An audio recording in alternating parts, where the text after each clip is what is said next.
Tokyo, one of the world's costliest city. சாப்பாடு, fashion, discipline, இதுதான் இவங்களின் பியூட்டி. ஜப்பான் பத்தி சொல்ல நிறைய இருக்கு. பிராண்டான சரக்கு சீப்பான ரேட்ல இருக்கு. டேஸ்டான ராமன் தெருவுக்கு தெரு இருக்கு.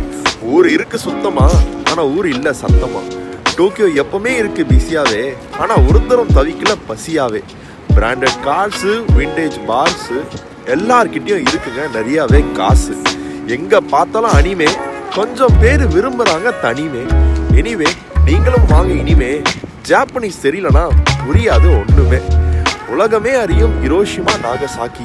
அமெரிக்கா இவங்கள பாம்பு போட்டு தாக்கி. பட் நெவர் மைண்ட், இவங்க உழைச்சி உழைச்சி உழைச்சி இப்போ உலகமே தேடி வருது இவங்களை நோக்கி. நன்றிக்கு ஜாப்பனீஸ்ல அரிகத்தோ கொசை மாசு. ஜப்பான் நாடு உண்மையாவே செம்ம மாசு.